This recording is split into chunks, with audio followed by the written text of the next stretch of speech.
to the new Practicing Forward podcast series out of the Stevenson School for Ministry.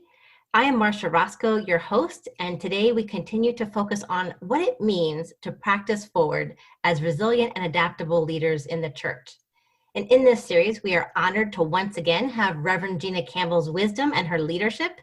Gina teaches worship and liturgy at Wesley Theological Seminary, and her background in family systems theory and adaptive leadership continue to inspire our students and the greater church at large. So, Gina, I just want to thank you for being with us again today. I've been having so much fun. Thank you for the invitation. You bet. So, Gina, we've talked about a variety of topics in prior podcasts, but it's my understanding that today we're going to go in the direction of imagination and play. Is that right? That's right. Originally, I had called this podcast Imagination Improves Outcome. But as I started thinking about what I thought would be useful to think about together, I want to focus on play as one lens where imagination makes itself known, is critical to the playing. And I think we can learn from play some ways to function in sort of this uncertain and anxious time. So I want to really talk about play. And I wanted to start with some quotations from some of the great players I have had the pleasure to know.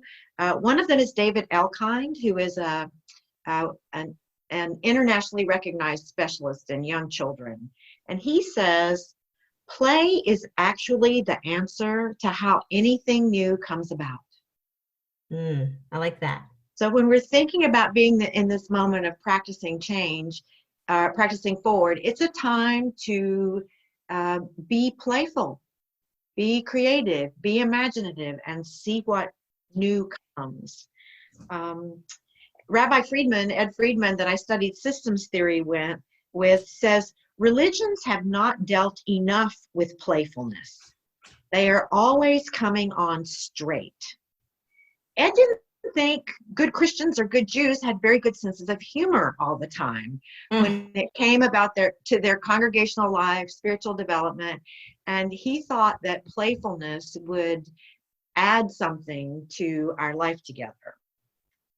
And Jerome Berriman, who many Episcopalians know because of Godly Play, says, in play there is always another player that we cannot see. So he's pointing to the aspect of that God is in all our creative activity, all our imaginative activity, all our playfulness.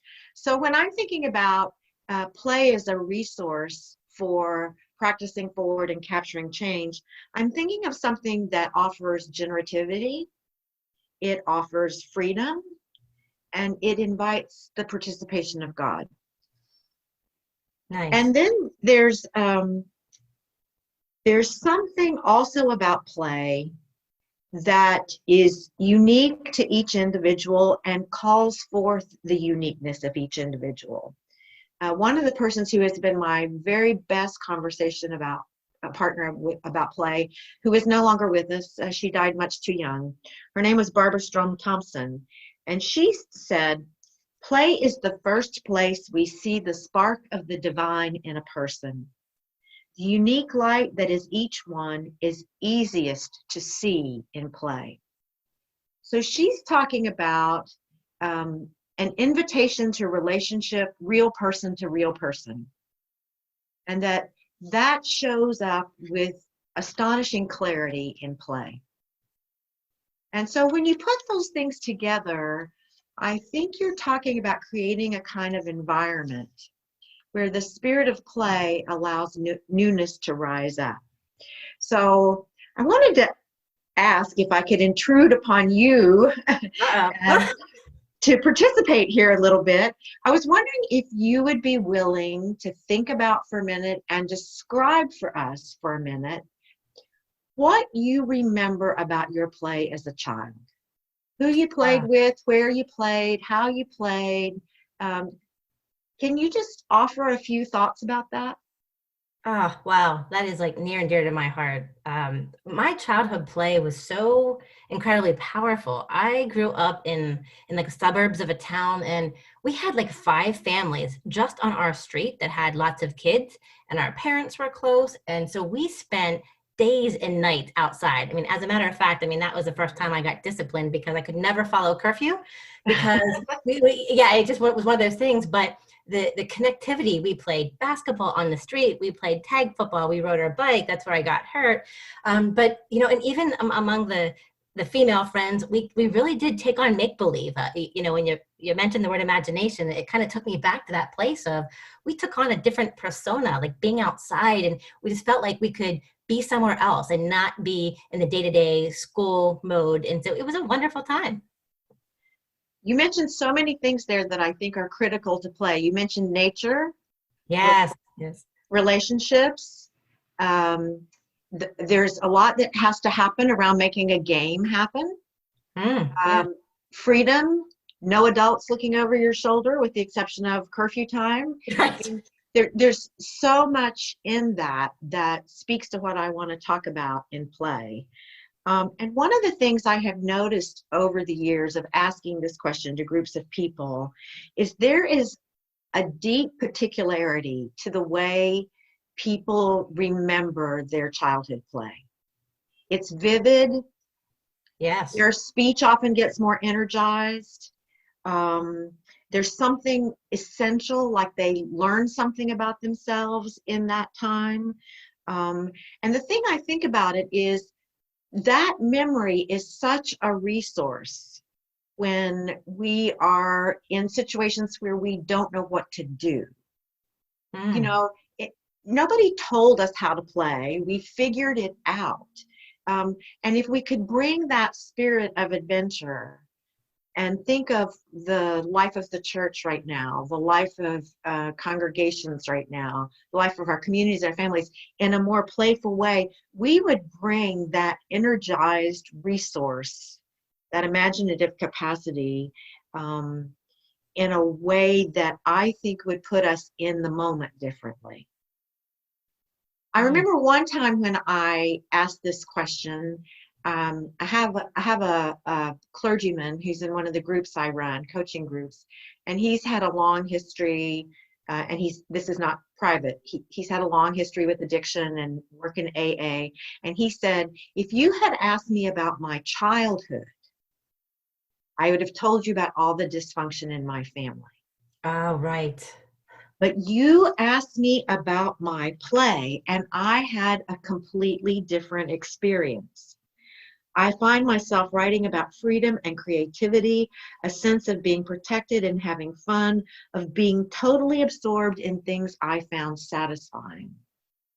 Now, I know enough about his family to know that's not how he felt as a child, but in his play, it gave him a quality to transcend all of that, to find his self and things that satisfied him and to live there. And I thought that was an excellent example of why touching our play as a child offers something. Mm. And one other person, I'll share one more thing. Yet another friend, much beloved, who died too young, um, but she wrote a poem for me when I asked her to describe her play as a child, and she called it New Mexican Play. As a child, my feet knew four conditions: school shoes, church shoes, play shoes, and bare feet. As much as I loved school and church, my play shoes and calloused feet experienced the most adventures. Building forts in the desert, often close enough for mother's whistle, but 1,000 miles away in play. Multi-age kickball in the middle of the street, Monopoly in a friend's basement, kick the can after dark, holding onto a frayed brown rope tied to a bike's rear, clickety-clack metal skates clamped to my play shoes as I was whipped around corners in exhilaration. Spending much of one summer as witches, sister, friend, and me, all with chosen names, once cooking up a concoction, desert seeds, berries, kerosene, and more, and offering it to the boys who happened by. occasionally in other summers relenting to a sticker fight when the infusion of thrill was needed, walking shoeless on concrete, asphalt, or dirt. In that flat we can see forever New Mexico County, where the desert and neighborhood were my playground. Oh, wow. Just this, see how vivid, how expansive, how detailed, how focused. There's just something that play offers. Yeah. And I think we lose touch with that at our peril.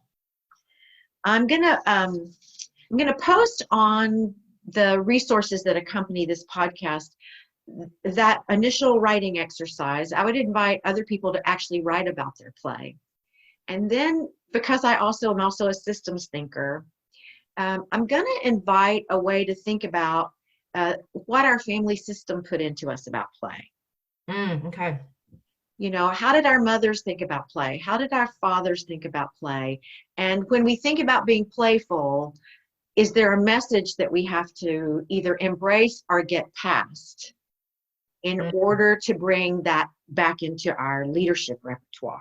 So that'll be on your list of resources. There'll be some other entry points, but I think it's really critical in as many ways as possible to get back in touch with that playful spirit, because I think that's the spirit of creation from Genesis. I think that's the breath of God. I think that's enlivening and quickening, and we forget that it's accessible to us. Right, right. You know, Gina, as I heard Cynthia's poem and she talks about these different shoes, I mean, what a powerful image. But I'm wondering right now, like, what is the reality that we would feel like putting our play shoes on? I mean, how does play fit into this larger context of anxiety and the experiences that we are having right now? That's a good question. One of the things, I mean, the immediate thing I think about is truly playful play raises up joy. And I think, I read in the paper today in the Washington Post, you know, the increase in mental health issues and the, you know, and that lack of joy. Mm-hmm. And I think it's really critical to find a way to reposition ourselves into those faithful aspects and affects, and play as a way to do that, which is not about denying reality, but it's about holding on to something in the reality that is useful to us. And I also believe, and I learned this partly from Ed, but also I think play is deeper than seriousness. And I think play keeps the future open and seriousness shuts the future down. So in relationship to our early conversations, for those who are listening who were in our gathering when we were actually face to face with one another, and we were talking about anxiety, I think our anxiety produces seriousness. And that seriousness, we can get so serious about trying to be deeply concerned that we can't even be deeply concerned anymore. We can just be serious. And seriousness leads to stuckness, and stuckness leads to that chronic anxiety where you can't get movement. And when you can't get movement, you just get willful. And willful is really hard to deal with. Mm-hmm.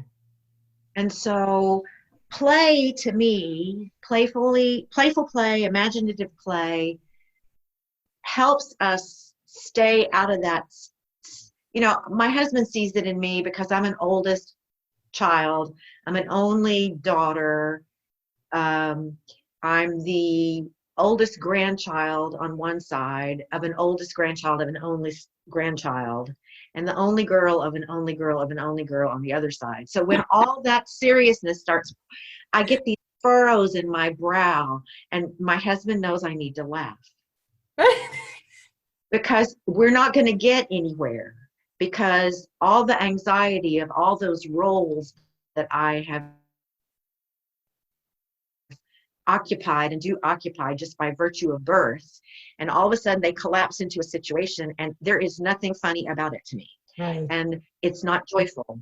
So there's something about truly playful play that helps us recover joy and helps us recover more ease in relationships. There's this organization called Interplay, which actually runs play groups all over the world. And they say that when we live in a more playful place, we hold others in our own ease. So we are more at home in ourselves, so therefore we can offer others a better place to be at home too. And I think that's just so critical right now. When we're with each other so much, or we're so exhausted from so many Zoom meetings, or the pressures, the walls begin to close in, or if there's some way to get in touch with playful play. And my friend Barb says playful play is self-paced, self-chosen, and self-directed. I like that. So that, for instance, if I'm going to play with my niece, I sit on the floor. She tells me what we're going to play. She paces the play. And if we're having tea party, she tells me when I may drink my tea, when I may eat my cookie. And she is thrilled at the end of that time. Yep. And so often, particularly now when we're dependent on Zoom, we got to get at it. We got to, and there's no way for the other person to show up and play with us in a way that they feel like they have some place in the play. And so when we can think of ways, and I'm just thinking even ways to start Zoom meetings that just invite people to enter a little better. If you think back to when we were together, we played Zip Zap Boing, and just the different the way that changes the energy in the room, and the way, I don't know what the version of that is online, but, right. But some way where we're thinking about moving a little slower, moving together, letting people be in it at the pace that they can be in it, and in the way they can be in it. I have another friend who says, I guess what you're telling me is that it's not good that the first Spanish word my child learned was andale, which means True that, yes. Hurry. That there's something different about play that is really playful. And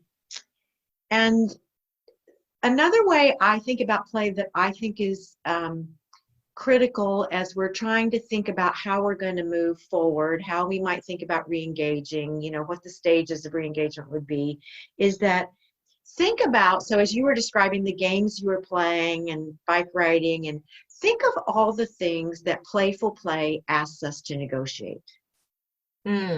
What game are we going to play? What role am I going to have in the game? What are the rules going to be? And that in that negotiating, so if we're thinking about playful negotiation, roles and different kinds of leadership rise up. So for instance, for playful play to be sustained, there have to be boundary players. So this is how big the game is, and you're not in the tag game if you're in the yard we said was out of bounds. They keep the boundaries for us. There are glue players. When the rules start to come apart and the bickering starts, they're the people that know how to get in there and keep the game going. They use humor, these are really sophisticated, if you're watching kids, these are really sophisticated kids who know how to keep everybody, calm everybody down, get everybody laughing, keep everybody, and the game doesn't break down. And the other thing that really playful play does is it creates excited followers. People who don't want to be on the spot to take the lead, people who don't have the skills necessary for glue, but they sure know how to participate. And we don't spend a lot of attention in the church on those good followers. So I'm wondering if the ways we think about reconfiguring ourselves, if we thought about it playfully, if we'd be looking for different kinds of leadership. The kinds of leaders that can lead in a familiar, organized, we know what comes next kind of environment are not necessarily the leaders that can do what we need now. And one way to tease out who those people are is to find playful challenges and see, you know, I think it's a little bit playful to see. There was an article in the paper last week in Washington about how this bride and groom were about to cancel their wedding, and the neighborhood said, "No, we're gonna put it on for you." And somebody provided the music from their upstairs window, and somebody gathered the flowers. It was a very playful, and it took a lot of leadership. And it would have been interesting to study who did what, because that's an example of people who can play really well and make things happen. It's a sign of good play.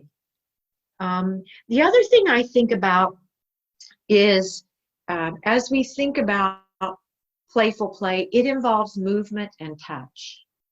So we ended our webinar with dancing the other day, movement.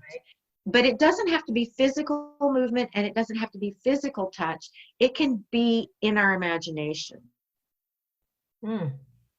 But if we can move things in our minds, like it used to be when I wrote sermons, I would write things down and then I would cut and paste it literally by hand and move the pieces of paper till I had it. And Dr. Valea said, you need to learn to do that in your head. So I was having a conversation yesterday with somebody who works for an architects group who are doing webinars with churches about reconfiguring their space for re-entry. And he was saying, wait, I need to draw that. And I was like, no, you need to be able to do it in your head, because you're going to have to think it through before you're actually in the space. Right. Yeah. So that's an example of playful play. Can I play with my space and move things around and imagine them differently and think about how the affective touch of worship can go out into that space, even though I can't be in it and touch a thing yet? That's play. Right. And it's going to be a critical skill. So just things to think about. A corollary to that is David Elkind says that in many engineering schools now, they are having to get students, graduate students, to try to create the things they've drawn on paper with Tinker Toys or Lincoln Logs, because the things they're building won't stand up because they've never touched them. They've never worked with their hands. And he said he learned that because his father was a streetcar repairman, and the people that designed the cars couldn't fix them because they didn't know what a gear actually did. Sure. And it's interesting to me that Legos are on the rise again. Oh, yeah. There's something about the touching and the moving that I think we're beginning to know we miss. And so I just had this vision of, could you like do something with Legos in a meeting, or just something that's in the vocabulary right now that could be playful, that could help groups think about moving and touching in the spaces they're going to occupy differently. So I want to say that not all play is playful play. I think most of the play that is organized sports, that is organized, dance, organized, those are not, number one, self-chosen all the time because the adult is telling you what to do, which is also not necessarily self-paced. When it becomes competitive, when it becomes manipulative, when it becomes pressure, you get what, if you remember the book Lord of the Flies, yeah, the playful leader gets done in by the willful leader. Even though the willful leader was pretending it was a game, it was actually deadly. So not all play is playful. So that you go back to, is there room for everyone to self-pace, self-choose, self-direct in this play? And if there is, I think something deeply sustaining and creative rises up. So just thinking about, and the other thing to remember is how long it takes to organize play. It doesn't happen quickly. Right, especially as adults. Well, even as kids, if you watch kids trying to play, there was a Baby Blues cartoon. I don't know if you know that, but it's this family that has 3 kids, and it's the daughter who's probably like 5 or 6, and the son who's like 4, and there's 12 panels about them fighting over their game. You cheated. No, you cheated. No, that's my piece. No, that's your piece. And then they get to the end of it, and she says, "You want to play again?" And he goes, "Yes." In all of that, struggling to get it organized to feel like a game, stamina gets built, but also exhilaration. Yes, let's go again. It's exuberant. It builds what you need to keep going forward. So if you think you've got something playful going and it seems like it's been taking a while, don't give up, because if you can find the joy in it, it will sustain, and it will produce new things. So just trying to think a little bit about what I mean when I say play. Mm-hmm. And then hopefully folks listening can figure out how to translate that a little bit. Right, right. I'm also thinking that our listeners might be wondering perhaps what this actually has to do with church. Well, I can see that. Again, my friend Barb, her master's thesis at Georgetown was basically her theme sentence was, show me a playground and I can tell you the kind of people you're producing, kind of community you're going to have. And I started thinking, what if you put sanctuary where she uses the word playground? Or what if you put congregation where she uses the word playground? Or what if you put community where, and she has some characteristics that she talks about. Don't worry, if you're listening, I'll make sure you have them on a list on the resources. But I started thinking about how she was inviting us to create playful environments. And about that same time, my husband's a native of San Antonio, and I lived there for 15 years. About the same time I was thinking about this idea, it was a time in San Antonio where nobody would go into a city park because they were overrun by gangs. They were dangerous. You might get accosted, you might get hurt. It was just intimidating. And the mayor, the newly elected mayor, was Ed Garza. And he had the idea that if he could get the swimming pools reopened in all those parks, they had been closed, that you would see the parks become safer places. And it happened. Wow. He cleaned up the trash in the parks, and he reopened all the neighborhood swimming pools. And now when Arch and I go to San Antonio, there was a big city park called Woodlawn Lake that was 2 blocks away from the Methodist building when I worked there, and I wouldn't go there by myself or with a friend. Now Arch and I go there and often walk at 10 o'clock at night. It's full of families. If you go, supper time, there are people out there grilling, there are people with their kids on their bikes, there's all kinds of families with kids in strollers. It is not the same place. And what he did was change the swimming pool. He opened them, painted them, made them attractive, had them available to the community. It said to me, Barb was on to something. Because if you go around DC, what you see is asphalt. The poorest neighborhoods where they have the most struggles, asphalt. And Michelle Rhee, who was not necessarily the most popular superintendent of schools in the District of Columbia, but while she was here, she renovated every playground in every school in the District of Columbia. And now when you go past those playgrounds, instead of all this broken stuff, you see families, you see kids, you see community happening around the schools. And it just says to me, Barb is on to something. And so I've for a long time encouraged churches to look at if they have playgrounds for their play schools, really look at them. If you have outdoor space that could somehow be open, really look at it, and communicate something about what you believe about what people need to do. So Barb ticked off some characteristics, and I think while they don't apply literally, all of them, they apply metaphorically. So if you can think of this image as metaphor. So she says a good playground has real things, not imitation things. So, there's real wheelbarrows for kids to move around. There's real sand tables for kids to play in. There's real, you have a tire swing instead of a plastic swing. You have instead of some car somebody ordered from a playground company, you have an old bus seat so that kids can play with real things. And I think about the argument between plastic flowers and real flowers.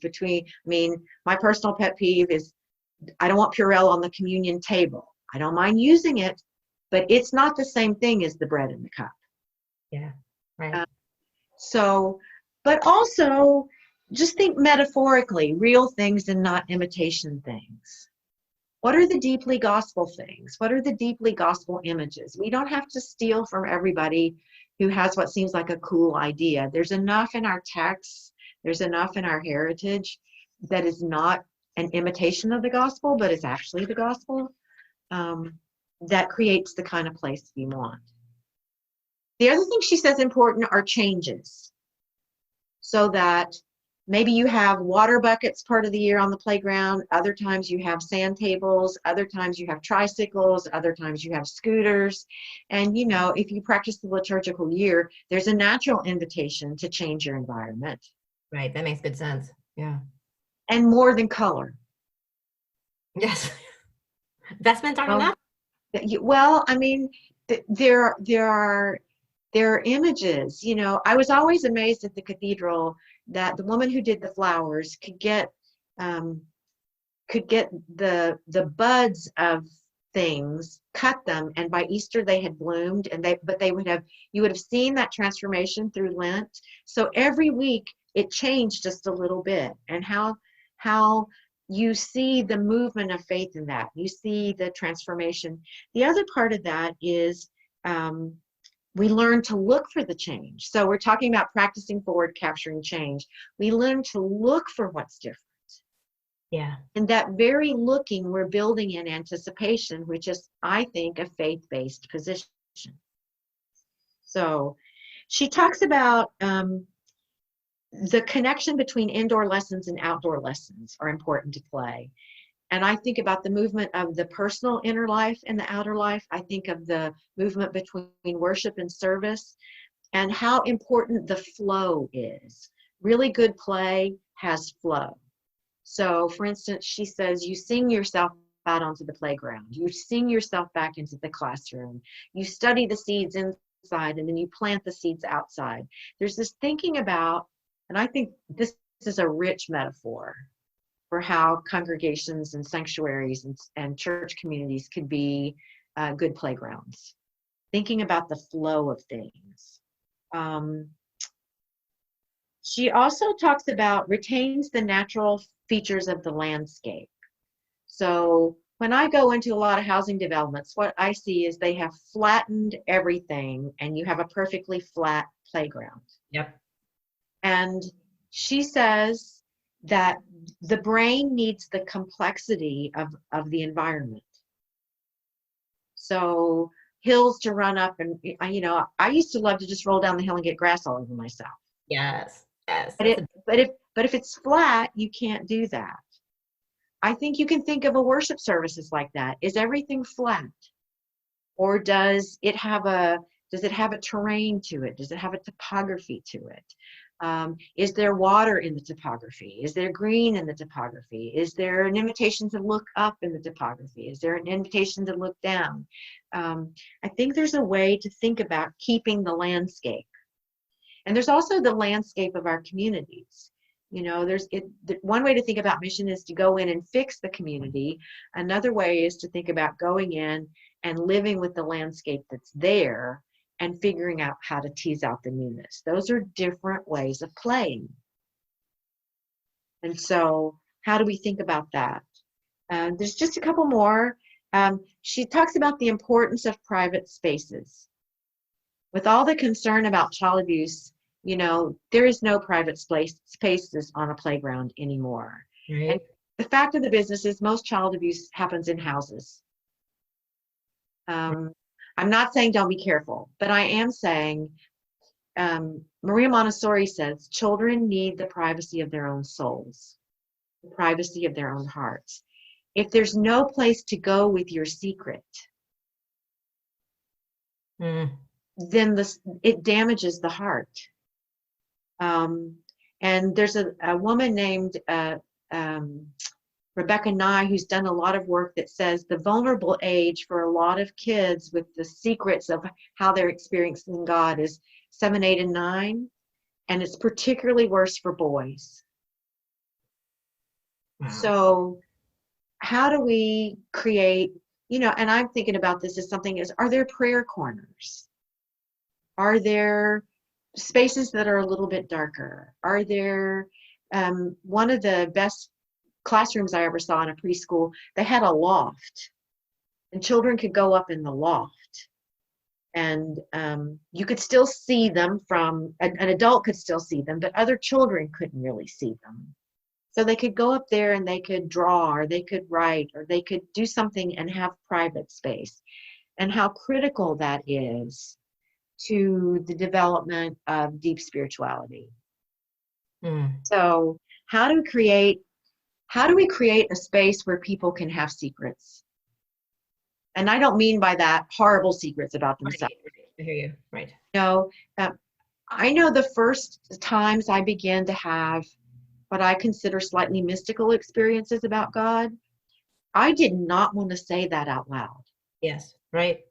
Many of us don't. Because I was afraid people would think I was crazy.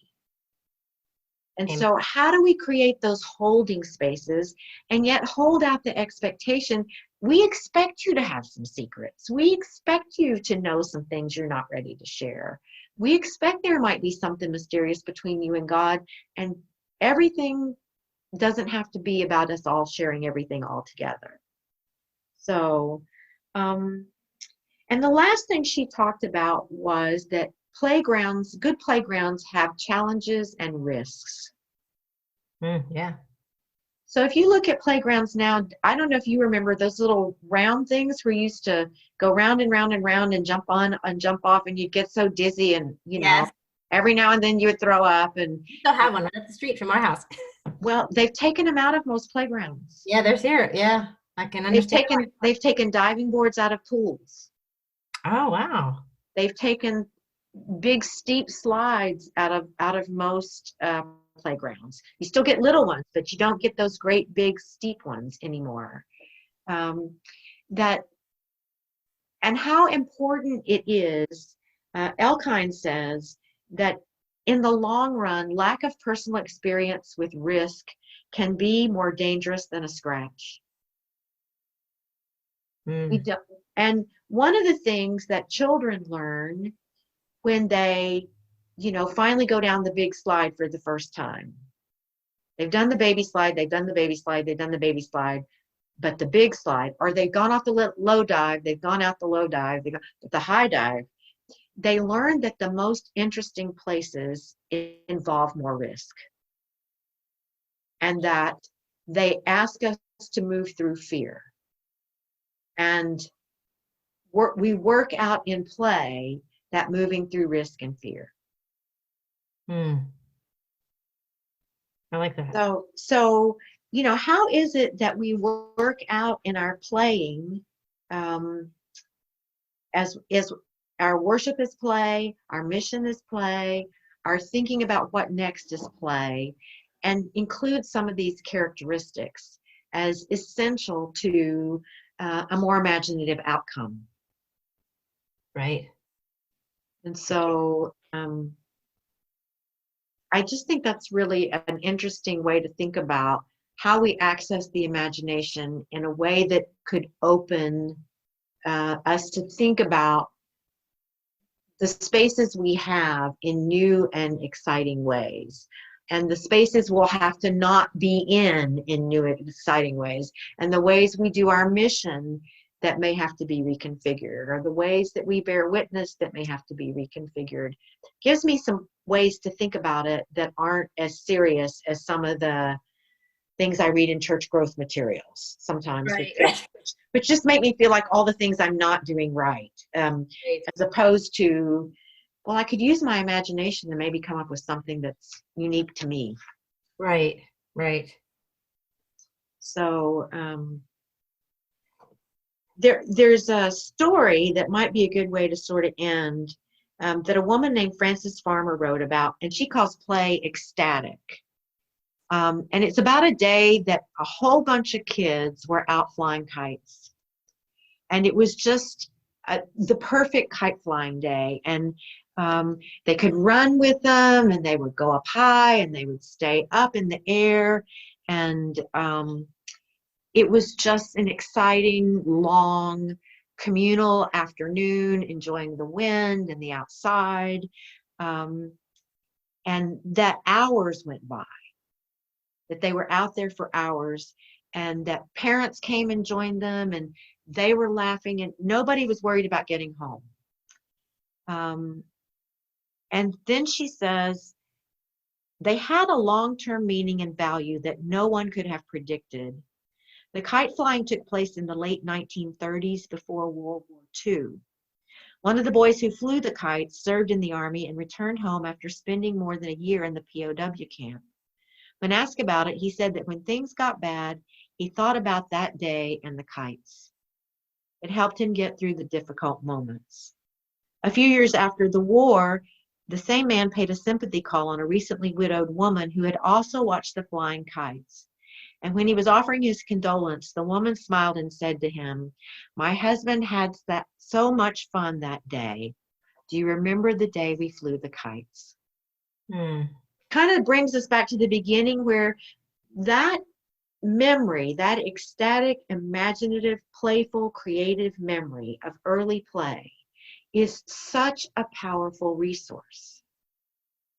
And we forget to call on it. Yeah. So I guess what I was thinking about is, how might we recover that sense in us of what was so much fun and so sustaining and so creative and so to this day vibrant with us, and bring that to the work that lies before us right now. I think that is the challenge before us. And Gina, I want to challenge our listeners, our students of the Stevenson School, to really pray into this notion of imaginative play. And if you're willing to share, our audience, not you right now, Gina, the ways that you've been able to embody this, if you have found some ways to truly have playful play in a digital capacity, I invite you to share that with me, Marsha Roscoe at breathinginchrist.com. Or also, as we continue to live into this, share your experiences of, if possible, making our congregations, our churches, our communities a playground that really does evoke hope and imagination, because you've given us so much to think about that I really hope that we can, as a community, maybe process the ways that this has been helpful for us. I would love for somebody to send me another poem. Yes. Oh my gosh, that was just so powerful. Right. So, I mean, just opening up that imaginative play, it evoked all of her senses and took her right back there. So yes, absolutely. We invite that from our listeners, and you can send that to us. But Gina, I just want to thank you. You have been such a gift to the Stevenson School. You have just so faithfully walked with us as one of our thought leaders that really challenges us about what it means to be resilient right now. And you've pointed us to some fantastic resources, and I am so thankful that you've been with us. Thank you so much. Until next time, keep breathing in Christ.